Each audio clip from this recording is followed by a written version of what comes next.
The wind howled through the mountain peaks like a banshee's wail, carrying with it the bitter scent of snow and the promise of a harsh winter ahead. Christine Peterson stood at the edge of the cliff, her weathered hands gripping the rough bark of an ancient pine, watching as the last of the autumn light faded behind the jagged ridgeline. At 53, she had learned to read the mountains like scripture, understanding their moods and warnings with the intimacy of a lifetime spent in their shadow. But tonight something felt different. Tonight the very air seemed to vibrate with an ominous tension that made her bones ache. Below in the valley, smoke rose from the chimney of her small cabin, a thin gray thread against the darkening sky. It was a sight that should have brought comfort, the promise of warmth and shelter after a day spent checking her trap lines. Instead, it filled her with dread. She knew what waited for her down there, knew how the conversation that could no longer be avoided. The letter had arrived 3 days ago, carried by young Tommy Martinez from the settlement 20 miles east. Dear Christine, it had begun in her sister's careful script. I hope this finds you well, though I suspect it will not find you happy. The bank has made their final decision. They will not extend the loan on the property. You have until the first snow to settle your debts, or they will foreclose. I know you have your pride, but please consider my offer. There is room for you here in Denver, and work to be found for a woman of your particular skills. You cannot fight the world alone forever, sister. The particular skills her sister referenced were those of a midwife and healer, arts Christine had learned from their grandmother and perfected through decades of necessity. In the remote mountain communities, she was often the only medical help available for hundreds of miles. She had delivered babies in blizzards, set bones by lamplight, and nursed the dying through their final hours. The wind shifted, bringing with it the sound she had been dreading. Hoofbeats on the rocky trail below, approaching at a steady pace. Christine closed her eyes and drew a deep breath of the thin mountain air, steeling herself for what was to come. Before we see how this ends, tell us where you're watching from and hype this video in the comments. The hoofbeats grew closer, and Christine finally turned away from the cliff's edge, making her way down the narrow path toward her cabin. As she walked, her mind drifted back to the conversation she had overheard in Morrison's general store just 2 weeks prior. Shame about the Peterson woman, one voice had said. It was Harold Morrison himself, the store owner. Heard the bank's finally calling in her debts. About time, if you ask me. No business for a woman her age to be living up there alone. My Martha always said she was touched in the head, another voice had replied. Christine recognized it as belonging to Samuel Wright, a rancher from the Eastern Valley. Woman that old, never married, no children. What's the point of keeping her around? Christine had stood frozen between the shelves, listening to her life being dissected and dismissed by men who knew nothing of her struggles or her worth. She had wanted to march around that corner and give them a piece of her mind. Instead, she had quietly paid for her supplies and left without a word. The rider appeared around the bend just as Christine reached her cabin door. It was not the bank official she had been expecting, but a figure that seemed to have stepped out of the mountain wilderness itself. The man sat his horse with easy confidence, his broad shoulders draped in a coat made from wolf fur. His face was weathered by wind and sun, lined with deep creases that spoke of years spent squinting against harsh light. A full beard, more gray than brown, covered the lower half of his face, and his eyes were the color of winter sky just before a storm. Ma'am, he said, touching the brim of his hat. His voice was deep and rough, like gravel rolling down a mountainside. Name's Adam Thomas. I've come about your situation. Christine felt her heart skip a beat. She had heard of Adam Thomas, though she had never seen him before. He was something of a legend in these mountains, a man who lived even more remotely than she did, up in the high country where the air was thin and the winters could kill the unprepared. Mr. Thomas, Christine replied, surprised by the steadiness of her own voice.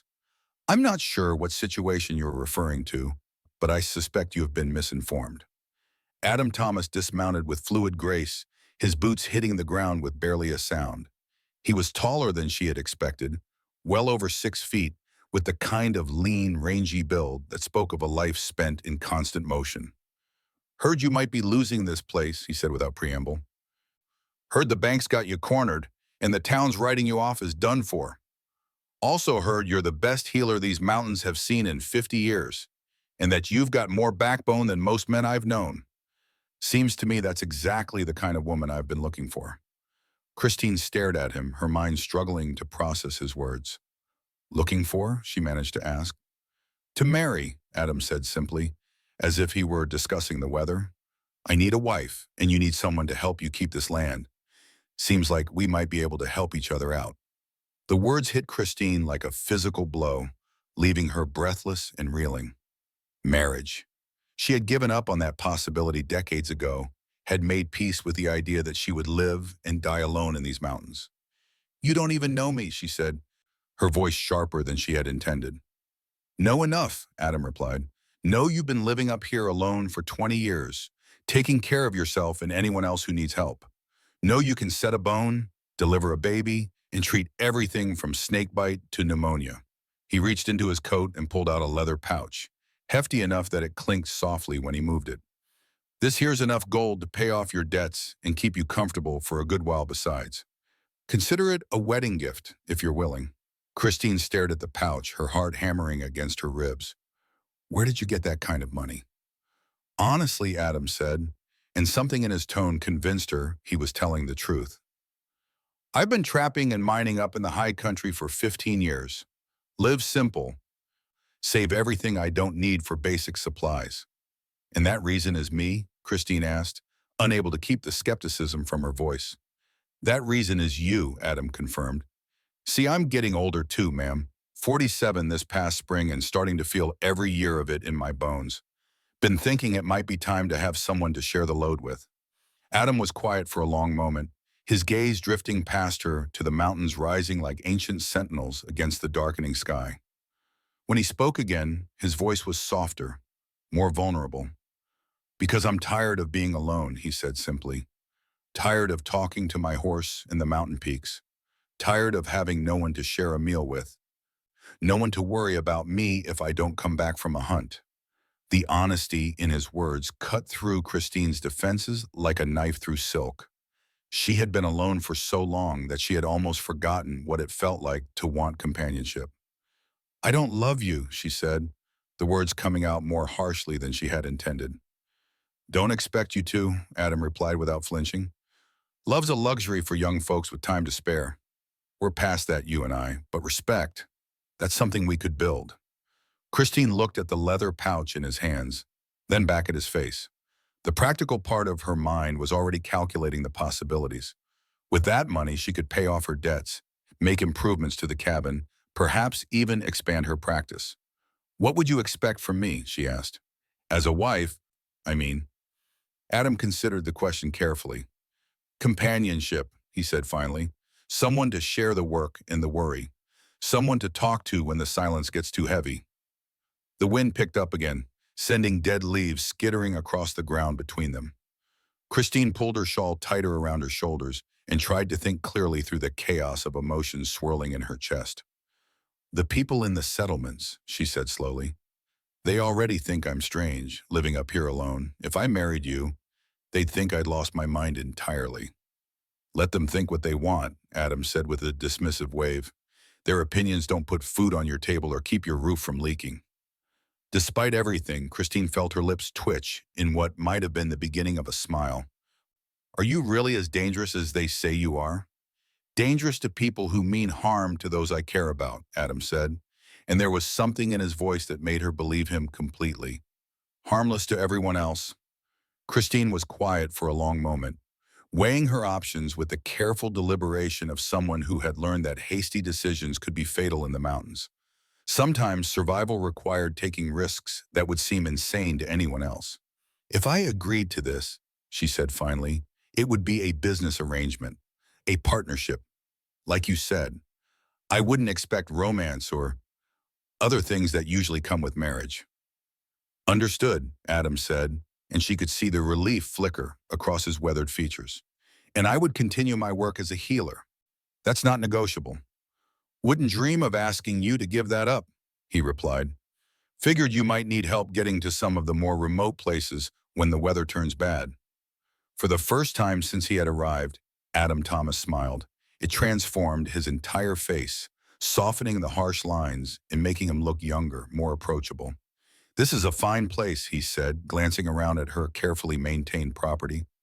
When would this arrangement take place? She asked. Soon as possible, Adam replied. Winter's coming fast, and I'd rather have everything settled before the heavy snows hit. There's a circuit preacher who comes through Morrison's settlement once a month. He's due back in 3 days. 3 days, Christine felt her breath catch in her throat. 3 days to decide whether to tie her fate to a man she had just met. It should have been impossible to make such a momentous decision so quickly. But as she looked at Adam Thomas, she realized that her mind was already made up. All right, she said, the word coming out barely above a whisper. All right, Mr. Thomas, I'll marry you. Adam's smile widened, and he stepped forward to offer her his hand. When she took it, his grip was warm and calloused, the hand of a man who worked with his body and understood the value of physical strength. Adam Isiani, he said, if we're going to be married, you should probably call me Adam. Christine, she replied, surprised by how natural it felt to say her name to him. They stood there for a moment, hands clasped, looking at each other in the fading light. Christine felt as if she were standing at the edge of another cliff, preparing to leap into unknown territory. I should warn you, she said, reluctantly releasing his hand. I'm not easy to live with. I'm set in my ways, opinionated, and I don't suffer fools gladly. And I should warn you, Adam replied, that I'm not much for conversation. I prefer the company of mountains to the company of most people, and I've been living alone so long and I've probably forgotten most of the social graces. Christine found herself laughing, a sound that surprised her with its lightness. We sound like quite a pair. We sound like people who understand each other, Adam said. That's more than most married couples can say. The wind picked up again, carrying with it the first few flakes of snow. Christine looked up at the darkening sky, reading the signs with practiced ease. There's a storm coming, she said. I know, Adam said, following her gaze. That's part of why I came down when I did. You can stay in the barn tonight, Christine said, surprising herself with the offer. It's clean and warm, and there's hay for the horses. As they walked toward the cabin together, Christine found herself stealing glances at her unexpected fiancé. In the growing darkness, he seemed even more imposing, a figure carved from the mountain stone itself. But there was something comforting about his presence, too, a sense of solid reliability that she had not felt in years. The cabin felt different with Adam's presence filling it, smaller somehow, but also warmer. When she ladled stew into 2 bowls and set them on the small table, he waited for her to sit before taking his own seat, a gesture of old-fashioned courtesy that reminded her of her father. They ate in comfortable silence for the most part, the only sounds the crackle of the fire and the increasing howl of wind outside.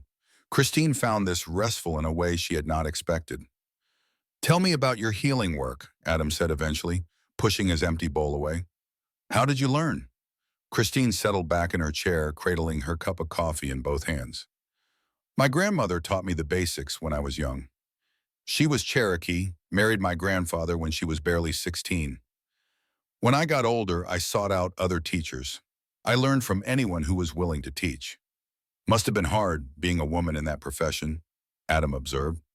Christine nodded, remembering the countless times she had been dismissed or ignored simply because of her gender. The men didn't like it much, that's for sure. But when their wives were dying in childbirth or their children were burning up with fever, they forgot their objections pretty quickly. What made you choose to live up here instead of in town where you'd have more patience? Christine was quiet for a moment, considering how much to reveal. I was married once, she said finally, when I was 25, to a doctor in Colorado Springs. He thought he could change me, make me into the kind of wife he wanted. When he realized I wasn't going to give up my calling, the marriage didn't end well. Adam's expression darkened. He hurt you. It wasn't a question, and Christine saw no point in denying it. He tried to, but I learned to fight back. When I finally left him, I swore I'd never put myself in a position to be controlled by a man again. And now you're agreeing to marry another man, Adam said quietly. That must be frightening. Christine met his eyes across the table, searching for any sign of the possessive anger she had learned to fear in her first husband. She found none. It is, she admitted, but you're not him, and this isn't the same situation. No, Adam agreed. It's not. I don't want to control you, Christine. I want to work alongside you. The storm hit just after midnight, announcing itself with a sudden drop in temperature and a wind that seemed determined to tear the cabin from its foundation. Christine woke to the sound of something heavy slamming against the side of the building. She was out of bed and pulling on her clothes before she was fully awake. By the time she had dressed and lit a lamp, Adam was already at her door, fully clothed and alert despite the early hour. Tree came down across the path to the barn, he said without preamble. Horses are spooked, but safe. Christine nodded, impressed by his quick assessment. Coffee, she offered, moving toward the stove.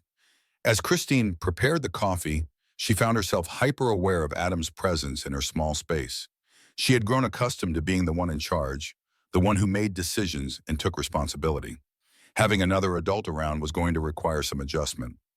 Tell me about your life in the high country, she said as she handed him a steaming cup. What's it like up there? Adam wrapped his large hands around the cup, seeming to savor the warmth. Quiet, he said after a moment. Beautiful in a way that most people never get to see. Dangerous, too, if you don't respect it. Do you ever get lonely? Adam was quiet for so long that Christine began to think he wasn't going to answer. When he finally spoke, his voice was softer than she had heard it before. Every day, he said simply. But I told myself it was better than the alternative. What alternative? Trying to fit into a world that never seemed to have a place for someone like me, Adam replied. I was a soldier for 12 years, Christine.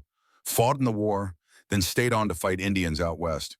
When I finally got out, I couldn't stand being around people anymore. Christine studied his face in the lamplight, noting the deep lines around his eyes and the way his jaw tightened when he spoke of his military service. She had seen that look before, in the faces of other veterans.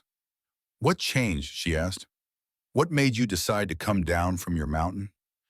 Adam met her eyes, and she saw a vulnerability there that he was trying hard to hide. I realized I was dying up there, he said quietly. Not physically, but in every way that mattered. I was turning into something that wasn't quite human anymore. And you decided you wanted a wife. I decided I wanted a partner, Adam corrected. Someone who understood what it meant to live on the edge of the world, but who could help me remember what it meant to be human. Christine felt something shift in her chest, a loosening of tension she hadn't even realized she'd been carrying. You're not looking for someone to take care of you, she said, and it wasn't a question. No more than you're looking for someone to take care of you, Adam replied. We're both too old and too set in our ways for that kind of nonsense. But maybe we could take care of each other. Outside, the storm continued to rage, but inside the cabin, Christine felt a sense of peace settling over her like a warm blanket. This strange, weathered man who had ridden out of the mountains with a marriage proposal and a bag of gold was nothing like what she had imagined when she thought about companionship. 3 days, she said more to herself than to him. 3 days, Adam confirmed, unless this storm changes your mind. Christine looked around her cabin, taking in the familiar details that had defined her world for so many years. It was a good life, but it was also a limited one. Perhaps it was time to see what lay beyond the boundaries she had set for herself. No, she said finally, the storm doesn't change anything. As the storm began to subside in the early hours of morning, Christine made a decision that surprised even her. Adam, she said quietly, when we marry, I want it to be a real marriage, not just a business arrangement. Adam turned to look at her, his expression unreadable. What do you mean? Christine felt heat rise in her cheeks, but she forced herself to continue. I mean that if we're going to do this, we should do it properly. Share a bed, share a life. Maybe we could learn to care for each other. Adam was quiet for a long moment, and Christine began to worry that she had overstepped. But when he finally spoke, his voice was warm with something that might have been relief. I'd like that, he said simply. I'd like that very much. The next 3 days passed in a blur of preparation and nervous anticipation. Adam proved to be as capable as he had claimed, helping Christine clear the fallen tree, repair storm damage to the cabin, and prepare for the approaching winter. On the morning of the third day, they rode together to Morrison's settlement for their wedding. The circuit preacher, a thin, nervous man named Reverend Matthews, seemed slightly overwhelmed by the prospect of marrying the legendary mountain hermit to the woman most of the settlement considered half-wild herself. But he performed the ceremony with dignity, reading the familiar words while Christine and Adam stood side by side in Morrison's small general store. There were no guests beyond Morrison himself and his wife, who served as witnesses, and no celebration afterward. Christine and Adam simply signed the necessary papers, accepted the preacher's somewhat bewildered congratulations, and rode back to their cabin as husband and wife. That first night as a married couple was awkward in ways that neither of them had fully anticipated. Christine stood in her small bedroom, looking at the narrow bed that had seemed perfectly adequate for one person, but now appeared impossibly small. Adam appeared in the doorway, his expression carefully neutral. "I can sleep on the floor," he offered quietly. "Whatever makes you more comfortable." Christine looked at him, this man who was now her husband, and felt a sudden surge of determination. "No," she said firmly, "we're married. We'll share the bed." They undressed with their backs to each other, a small courtesy that helped ease the strangeness of the situation. When they finally settled into bed, they lay stiffly on opposite sides, careful not to touch. But gradually as the night wore on and exhaustion overcame awkwardness, they began to relax. The early weeks of their marriage settled into a pattern that worked better than either of them had dared to hope. Adam proved to be an ideal partner for Christine's healing work, using his knowledge of the mountains to help her reach patients in remote locations that would have been dangerous for her to visit alone. For his part, Adam seemed to thrive on having purpose beyond mere survival. He threw himself into improving their property, building a larger stable, reinforcing the cabin against winter weather, and establishing better systems for storing medical supplies. "I never thought I'd have this," he told her one evening as they sat by the fire. "A home, a partner, a reason to plan beyond the next season." "What did you think you'd have?" Christine asked. Adam was quiet for a moment. "I thought I'd die alone up there," he said finally. "Figured that was what I deserved after some of the things I'd done." Christine set down her mending and moved to sit beside him. "What things?" she asked gently. Adam's jaw tightened. "I killed people, Christine. A lot of people. In the war and after. Some of them were trying to kill me first. But not all of them." Christine reached out and took his hand. "You were a soldier," she said simply. "You did what soldiers do." "That doesn't make it right." "No," Christine agreed. "But it doesn't make you a monster either. You came back from that, Adam. You chose to live differently." Adam looked at her with something like wonder in his eyes. "How can you be so sure?" "Because I've seen what you're like when someone needs help," Christine replied. "You're gentle in ways that most men never learn to be. Whatever you did before, that's not who you are now." It was around this time that their first real test as a married couple arrived in the form of a late-season blizzard that trapped them in the cabin for nearly a week. Adam, accustomed to the vast solitude of the high country, began to show signs of restlessness by the third day. "I need to check the animals," he said for the fourth time that morning, moving toward the door, despite the storm still raging outside. "The animals are fine," Christine said firmly, catching his arm. "You checked on them an hour ago. Going out there again won't accomplish anything except getting you lost." Adam stopped, but she could see the tension thrumming through his body. "I'm not used to being cooped up like this," he said through gritted teeth. "I know," Christine said, understanding flooding through her. "But you're not alone up on your mountain anymore. If something happens to you out there, it happens to me too. I need you to stay safe." The words seemed to penetrate Adam's restlessness in a way that logic had not. He looked down at her, and she saw some of the wildness fade from his eyes. "You need me," he repeated, as if testing the concept. "I need you," Christine confirmed. "Not just for the practical things, but because I've gotten used to having you here. Because I don't want to go back to being alone." Adam's expression softened, and he pulled her into his arms, holding her against his chest with a tenderness that still surprised her. "I'm sorry," he murmured into her hair. "I'm still learning how to be married." "We both are," Christine said, "but we're learning together." It was that night, trapped by the storm and warmed by the fire in each other's presence, that their marriage truly began. What started as comfort and companionship gradually deepened into something more intimate. They made love with the careful tenderness of people who had learned not to take such gifts for granted. I love you, Christine whispered into the darkness, the words slipping out before she could stop them. Adam's arms tightened around her. I love you too, he replied, and she could hear the wonder in his voice. I didn't think I was capable of it anymore, but I love you too. Spring came late that year, but when it finally arrived, it brought with it a sense of renewal and possibility that Christine had not felt in decades. The snow melted to reveal a world transformed by the improvements Adam had made to their property. More importantly, word of their marriage had spread throughout the mountain communities, and Christine found that her practice was busier than ever. Their first major challenge as a medical team came in early May, when a mining accident in one of the remote camps left 3 men seriously injured and trapped by a late spring snowfall. The message reached them through a chain of riders, each one emphasizing the urgency of the situation. It's a hard ride, the final messenger warned. Trails washed out in 2 places, and there was still snow up high. Could be dangerous, especially for a lady. Christine bristled at the implied suggestion, but Adam spoke before she could respond. My wife has been riding these mountains longer than you've been alive, son, he said calmly. If she says she can make it, she can make it. They set out before dawn, their saddlebags packed with medical supplies and emergency gear. The ride was indeed treacherous, but they made good time, reaching the mining camp by mid-afternoon to find a scene of controlled chaos. The 3 injured men had been pulled from the collapsed mine shaft, but their injuries were severe.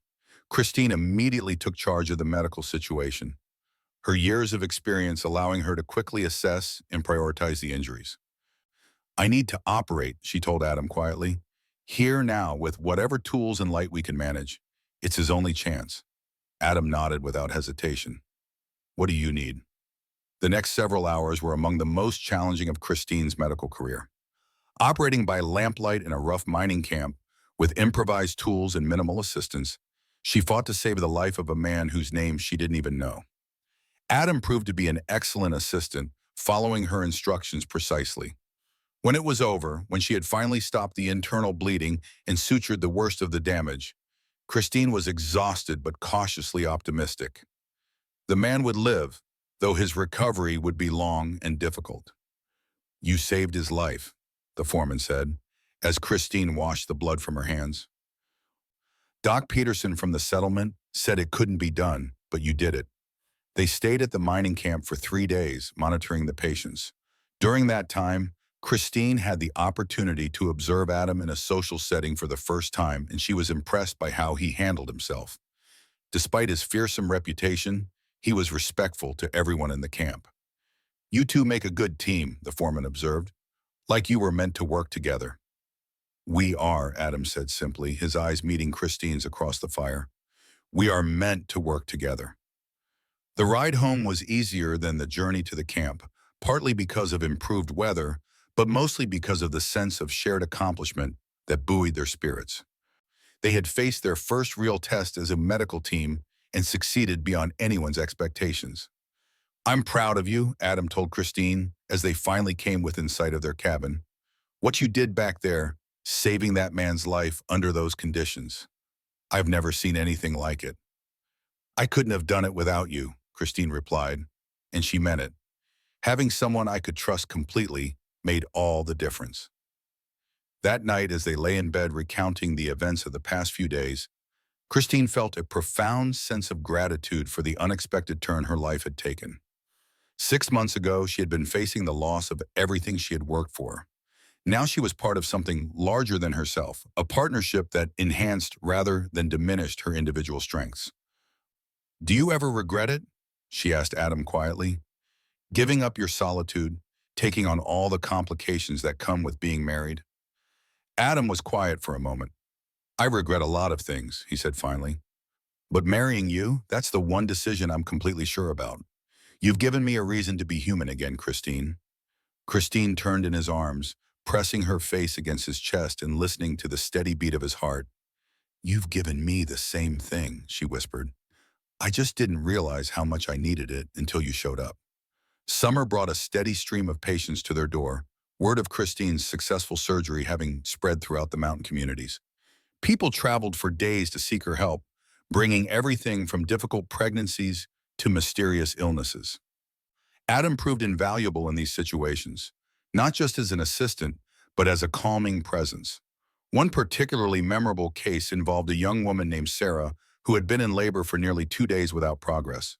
Her husband had brought her to Christine as a last resort after the midwife in their settlement had given up hope. "I can't do this," Sarah sobbed as another contraction racked her small frame. "I'm too weak, too scared." Christine examined her patient carefully. It was a difficult case, but not hopeless. What Sarah needed most was confidence and calm. "Adam," Christine said quietly, "could you sit with Sarah while I prepare some things? Talk to her. Help her stay calm." What followed was one of the most touching displays of gentle strength that Christine had ever witnessed. Adam sat beside Sarah's bed, speaking to her in low, soothing tones about the mountains and the wildlife, painting pictures with words that helped distract her from her pain and fear. "You're stronger than you know," he told Sarah during a brief lull between contractions. "Your body knows what to do. You just have to trust it." Under the influence of Adam's calm presence and Christine's skilled care, Sarah finally relaxed enough for labor to progress naturally. When her daughter was born just before dawn, healthy and strong, Sarah looked at Adam with tears streaming down her face. "Thank you," she whispered. "I couldn't have done it without you both." As summer progressed into autumn, their reputation as a medical team continued to grow. They were called to handle everything from epidemic outbreaks to complex surgical cases, and their success rate was remarkable. It was during this time that they received an unexpected visitor in the form of Christine's sister, Margaret, who arrived unannounced one crisp October morning. Christine had not seen Margaret in over 3 years, and the reunion was complicated by a mixture of joy, guilt, and old resentments. "I had to see for myself," Margaret said as she dismounted from her rented horse. "When I got your letter saying you had married, I couldn't believe it. Christine Peterson, married to a mountain man she barely knew?" Christine bristled at the implication that her marriage was some kind of desperate mistake. "His name is Adam Thomas, and I know him quite well. Thank you." Margaret looked around the property, taking in the improvements Adam had made and the obvious signs of prosperity and contentment.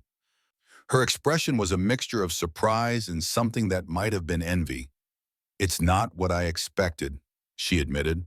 "I assumed you would finally come to your senses and move to Denver. I never imagined you would find someone willing to marry a woman your age." The casual cruelty of Margaret's words hit Christine like a physical blow.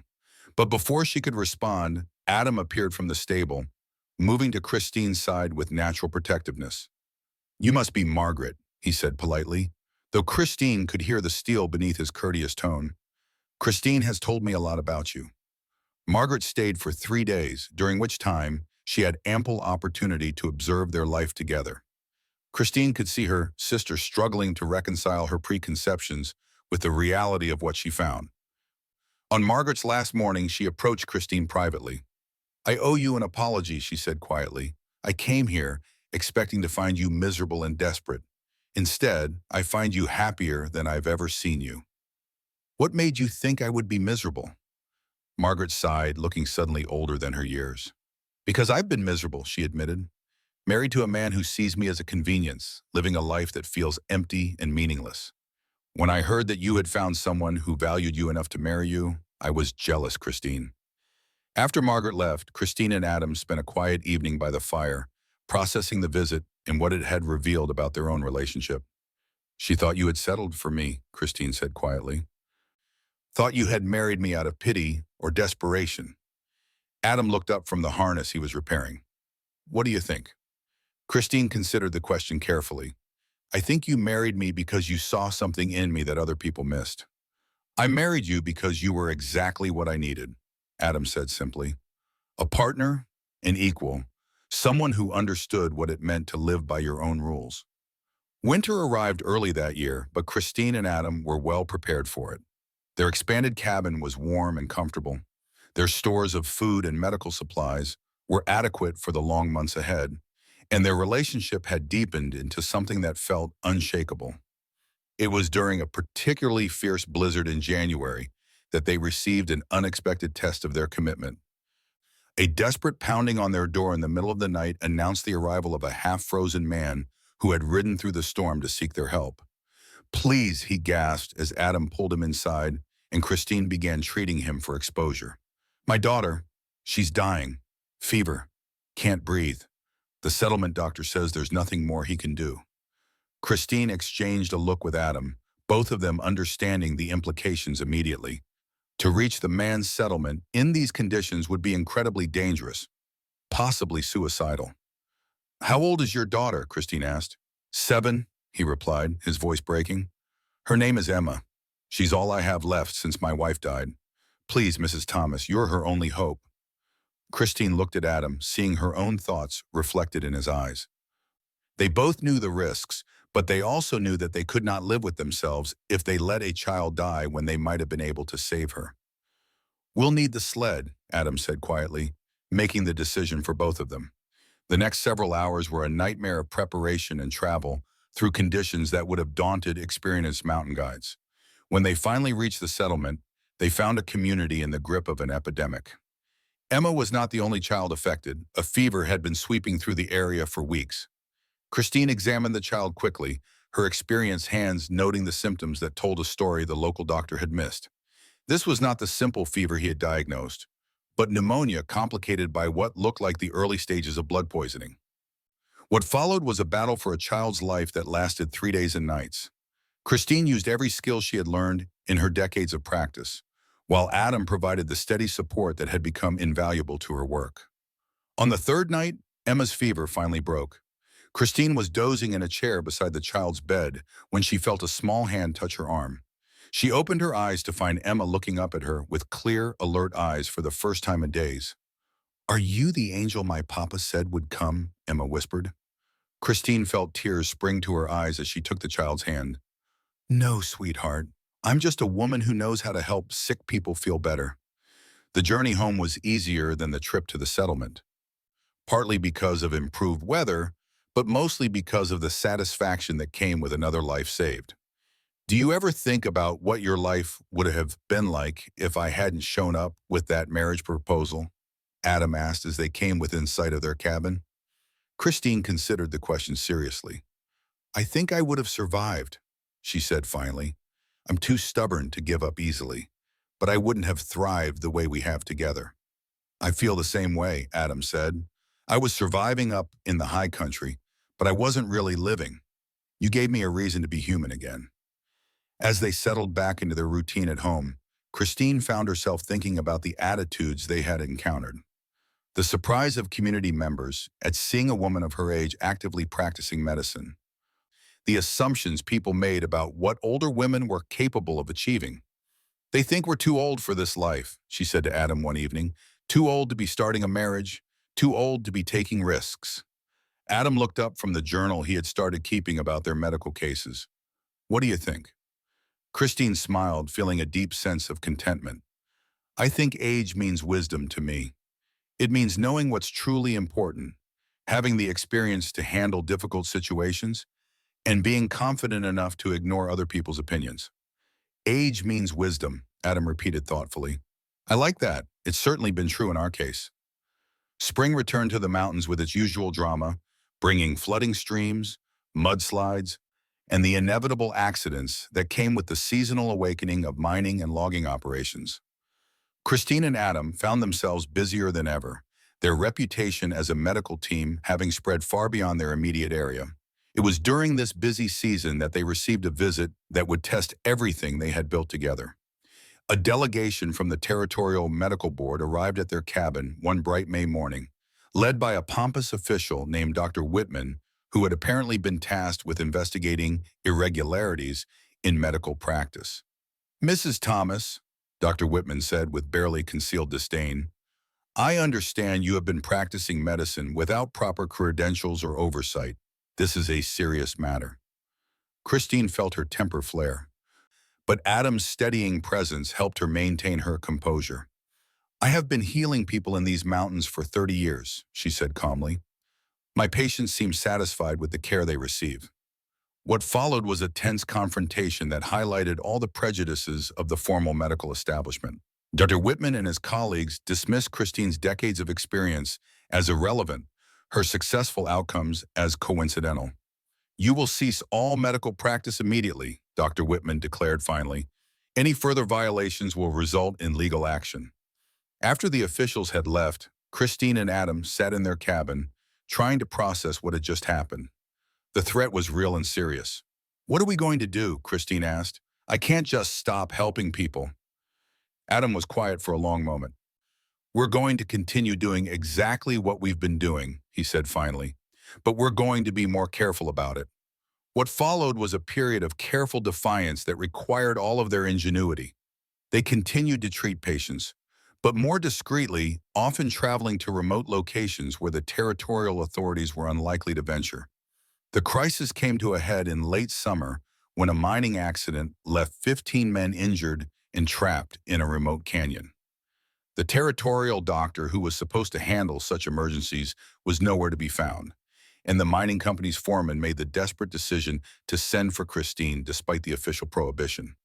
"I know you're not supposed to be doing this anymore," the foreman said, "but these men are going to die if someone doesn't help them." Christine looked at Adam, seeing her own determination reflected in his eyes. "Get the supplies," she said simply. "We're going." The rescue operation that followed was one of the most challenging of Christine's career. Working by lamplight in cramped, dangerous conditions, Christine performed emergency surgery on 3 men, set multiple broken bones, and treated severe burns. When it was over, 13 of the 15 men were alive and expected to make full recoveries. Word of the successful rescue spread quickly, and by the time Dr. Whitman arrived to investigate, he found himself facing an entire community united in support of the medical team that had saved so many lives. "These people are heroes," declared the mining foreman. "They risked their own lives to save our men, and they succeeded where your fancy doctors would have failed." Faced with this unexpected resistance, Dr. Whitman and his delegation eventually retreated, but not before issuing vague threats about future action.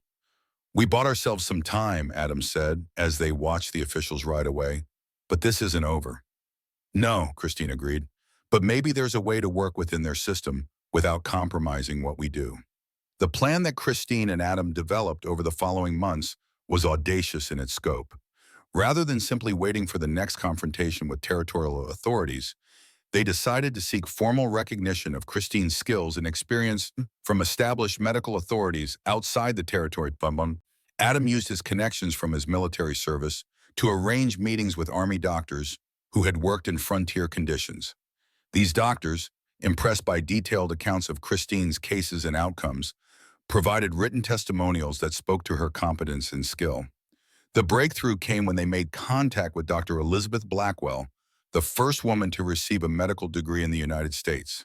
Dr. Blackwell was intrigued by Christine's story and agreed to review her case records. "Your experience and outcomes are remarkable," Dr. Blackwell wrote in response. "You have clearly developed skills that rival those of many formally trained physicians. I would be honored to serve as a professional reference." Armed with testimonials from respected doctors, Christine and Adam traveled to the territorial capital to present their case directly to the medical board. The hearing that followed was unlike anything the Territorial Medical Board had experienced before. Christine presented her case with quiet dignity. She spoke about her training, her experience, and her commitment to serving people who had no other options for medical care.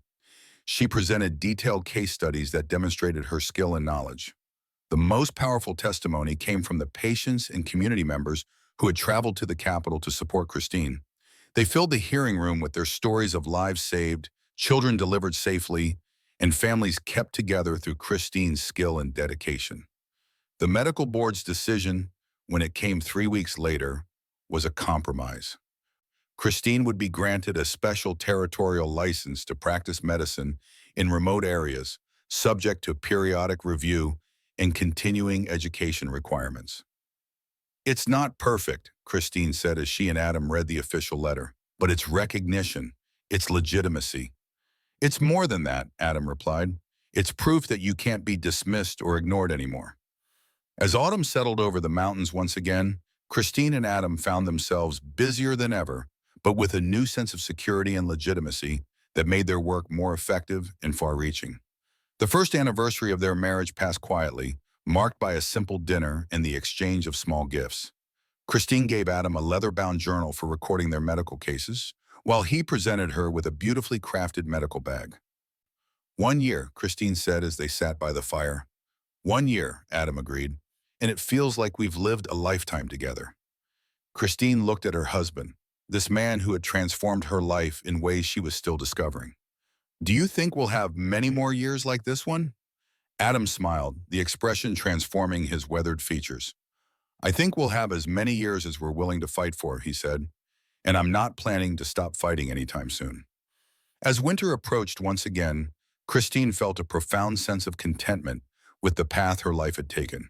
She had found not just a husband, but a true partner, someone who understood and supported her calling while bringing his own strengths to their shared work. They called me too old to wed, Christine said to Adam as they prepared for bed on a cold December night. They thought I was past the age when anyone would want me. Adam pulled her close, his arms strong and warm around her. They were wrong about everything, he said simply. Age means wisdom to you, and wisdom is exactly what I needed. As the years passed, Christine and Adam's partnership continued to evolve and deepen. Their medical practice expanded to serve communities across hundreds of miles of mountain territory, and their reputation brought patients from as far away as California and Texas. But more than professional success, they had built a marriage that served as a model for others.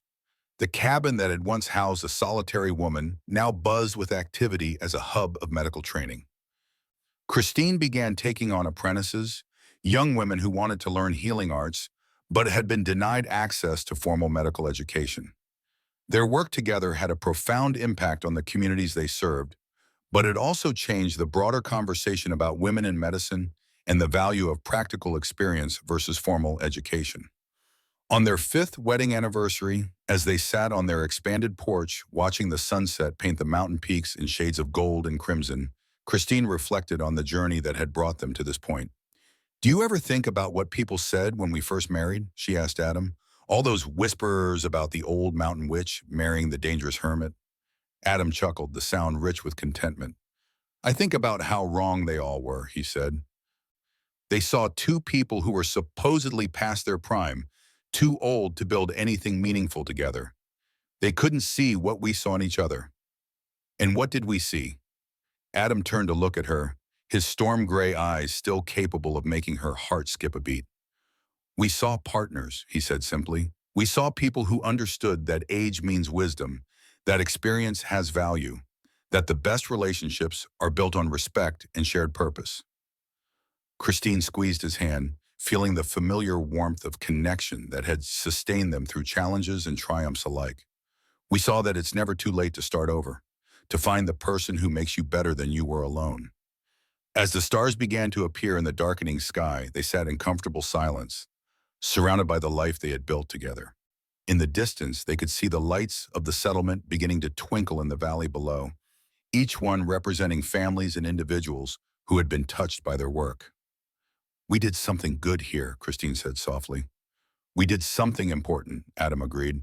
We proved that wisdom and experience matter, that age can be a beginning rather than an ending. As they prepared to go inside for the night, Christine paused to look back at the mountains one more time. These ancient peaks had witnessed her transformation from a desperate woman facing the loss of everything to a confident healer whose work was respected and valued. They called me too old to wed, Christine said one final time, the words now carrying no sting but rather the satisfaction of proved prophecy. They thought age meant uselessness. Adam put his arm around her shoulders, pulling her close. They were wrong about everything, he said, his voice warm with love and certainty. Age means wisdom to us. It means knowing what truly matters, having the experience to handle whatever challenges come our way. Christine leaned into his embrace, feeling the solid strength that had anchored her through 5 years of marriage and countless adventures. Age means wisdom, she repeated, the phrase that had become their motto and their truth. And wisdom means knowing that the best chapters of our lives can begin at any age, with the right person by our side. As they stepped inside their warm cabin, closing the door on another day in their remarkable life together, Christine felt a deep sense of gratitude for the unexpected path that had led her to this moment. She had learned that love could come at any age, that partnerships could be built on respect and shared purpose, and that the right person could see value and beauty where others saw only limitations. The mountains would continue to stand sentinel over their domain, witnessing whatever adventures lay ahead. But whatever the future brought, Christine and Adam would face it together, armed with the wisdom that comes from experience, the strength that comes from true partnership, and the unshakable knowledge that age, rather than being an ending, can be the beginning of the most meaningful chapter of all.